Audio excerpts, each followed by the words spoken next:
Fampiroborobona ny siampamokarana eny fotony no lahara-pamehan'ny ministeran'ny fambolena sy ny fiompiana ary anatin'izany ny fanatanterahana ny politika akapobehan'ny fanjakana mahakasika ny sehatra ny famokarana dia ny andro lehibe faharoa ny loharanokarena mifototra amin'ny mahaolona sy ny andro fahatelo izay miompana amin'ny fampiroborobona ny indostria sy ny fanodinana ara-toekarena. Faritra maro manerana ny Madagasikara no nisiraka tohana avy amin'ny fitondram-panjakana tamin'ny alalan'ny ministeran'ny fambolena sy ny fiompiana izay miara-miasa amin'ireo tetikasa sy fandaharan'asa eo ambanin'ny fiahiny. Ao ireo foto-drafitr'asa toy ny tohadrano izay napetraka ahafahana manondraka velarantany amina hektara maro. Maro ihany koa ireo tolotra fitaovana sy anam-pamokarana. No amafisina tamin'ny alalan'ny fiofanana izany tohana izany ka tena hita fa nahafa-po ireo tantsaha. Miandraika mivantana eo amin'ny fampandrosoana ny tontolo ambanivohitra izany hoy Andriamatoben'ny tanàna ny komuna Fandriana. Amin'izao fotoana izao moa zany dia hita sy tsapa ny ezaka izay ataon'ny ministeran'ny fambolena sy ny fiompiana amin'ny fampivoarana ny tontolo ambanivohitra. Tsapa zany ankehitriny amin'ny alalan'ireo fandaharan'asa eo anivon'ny ministera satria dia hita tokoa fa misy fiantraikany eny anivon'ny tontolo ambanivohitra indrindra ny tantsaha ny fanohanan'ny ministera amin'ireo le fikambanana ny tantsaha izay misitraka tohana na amin'ny alalan'ny fambolena indrindra ny masom-boly, ny zesika, ny fiofanana samihafa.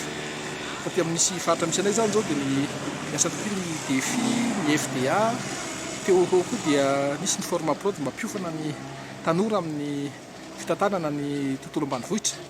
Ka dia ampirisiana ny ministera no hitaran'izany satria zava-dehibe amin'ny fijerena ny tontolo ambanivohitra satria ny maro anisa moa zadiny fa dia tontolo ambanivohitra no maro anisa ny vahoaka.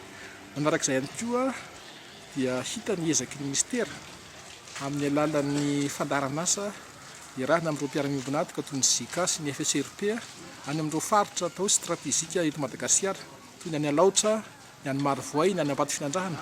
Ny Alaotra zao dia araky ny fantatra dia misy hatrany amin'ny 2 hektara ny ezaka fanajariana amin'ny fambolem-bary. Ny tanjona amin'izany zany dia hita hoe hampiakatra ny voka-bary eto amin'ny firenena mba hisy ny vavy-tantera ara-tsakafo anao ririna kely ihany. Ka dia mampirisika izay ny ezaka izay efa ataon'ny ministera mba hitarina bebe kokoa hatrany satria aza adiny fa ny maro anisa amin'ny mponina dia ny tontolo ambanivohitra any 80% mahery dia miaina amin'ny tontolo ambanivohitra ary eny no kitro ifaharan'ny toe-karem-pirenena. Ka rehefa voajery ny tontolo ambanivohitra miarina ny farim-piainan'ny tantsaha miakatra ny vokatra dia mino sy matoky fa mihatsara ny toe-karem-pirenena.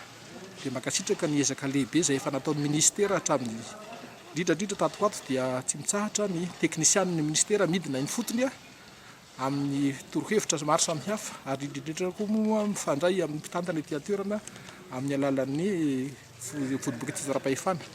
Ka dia engany eny zany no hitohy mba hisian'ny fiarenana ara-toe-karena eny amin'ny tontolo ambanivohitra indrindra mahakasika ny firenena manontolo. Mipaka eny fotony tokoa ireo asa fampandrosoana ka velom-panantenana araka izany ireo tantsaha maro no nidingana goavana nataon'ny ministeran'ny fambolena sy ny fiompiana eny fotony ary miandrandra ny tohin'ireo ezaka efa vita ireo.